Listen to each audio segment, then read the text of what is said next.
उबासी की सजा। तेनालीराम की कहानी। एक दिन तेनालीराम को रानी नीलूमती ने संदेश भिजवाया कि वह बड़ी मुश्किल में है और उनसे मिलना चाहती है। रानी का संदेश पाकर तेनालीराम तुरंत रानी से मिलने पहुंच गए। तेनालीराम ने कहा, रानी जी, आपने इस सेवक को कैसे याद किया?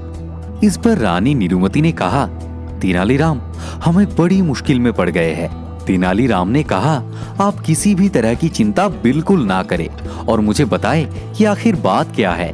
तेनालीराम की बातें सुनकर रानी की आंखें भर आई। उन्होंने कहा, दरअसल महाराज हमसे बहुत नाराज है। तेनालीराम ने कहा, लेकिन क्यों? आखिर ऐसा क्या हुआ? रानी ने बताया, एक दिन महाराज हमें एक नाटक पढ़कर सुना रहे थे और तभी अचानक हमें उबासी आ गई। बस इसी बात से नाराज होकर महाराज चले गए। रानी ने तेनालीराम से कहा, तब से कई दिन बीत गए हैं, लेकिन महाराज मेरे पास नहीं आ रहे हैं। मैंने गलती ना होते हुए भी महाराज से माफी भी मांग ली थी, लेकिन महाराज पर इसका कोई असर नहीं हुआ। अब तुम ही मेरी इस समस्या का समाधान बता सकते हो तेनालीराम। तेनालीराम ने रानी से कहा, आप बिल्कुल भी चिंता ना करें महारानी, आपकी समस्या दूर करने की मैं पूरी कोशिश करूंगा। महारानी को समझा बुझाकर तेनालीराम राजसभा जा पहुंचे।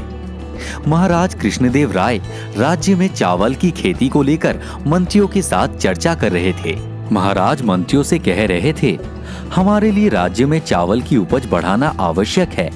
हमने बहुत प्रयास किए, हमारी कोशिशों से स्थिति में सुधार तो हुआ है, लेकिन समस्या पूरी तरह खत्म नहीं हुई।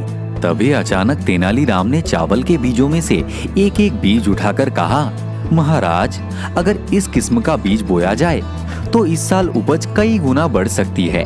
महाराज ने पूछा, क्या ये बीज इसी खाद के जरिए उपजाया जा सकता है? इस पर तेनालीराम ने कहा, हाँ महाराज, इस बीज को बोने के लिए और कुछ करने की जरूरत नहीं है।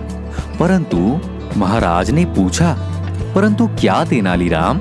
तेनालीराम ने जवाब दिया, शर्त यह है कि इस बीज को बोने, सींचने और काटने वाला व्यक्ति ऐसा होना चाहिए जिसे जीवन में कभी उबासी ना आई हो और ना ही कभी उसे उबासी आए। यह बात सुनकर महाराज ने भड़कते हुए कहा, तेनालीराम, तुम्हारे जैसा मूर्ख व्यक्ति मैंने आज तक नहीं देखा। महाराज ने बिगड़ते हुए कहा, क्या संसार में ऐसा कोई होगा जिसे कभी उबासी ना आई हो? तेनालीराम ने कहा, ओह, मुझे माफ करे महाराज, मुझे नहीं पता था कि उबासी सबको आती है। मैं ही नहीं, महारानी जी भी यही समझती है कि उबासी आना बहुत बड़ा अपराध है। मैं अभी जाकर महारानी जी को भी ये बात बताता हूँ। तेनालीराम की बात सुनकर पूरी बात महाराज की समझ में आ गई। वे समझ गए कि तेनालीराम ने ये बात उन्हें सही रास्ता दिखाने के लिए कही थी। उन्होंने कहा, मैं खुद जाकर यह बात महारानी को बता दूंगा। उसके बाद महाराज तुरंत महल जाकर रानी से मिले और उनके साथ सभी शिकायतों को दूर कर दिया। इस कहानी से हमें यह सीख मिलती है कि किसी को भी बिना गलती के सजा नहीं देनी चाहिए। तो दोस्तों, आप सभी को ये कहानी कैसी लगी? कमेंट बॉक्स में जरूर बताएं। दोस्तों के साथ शेयर करें और अगर आप हमारे चैनल पे नए हैं तो सब्सक्राइब कर भी जरूर जुड़े। आप सभी का बहुत बहुत धन्यवाद।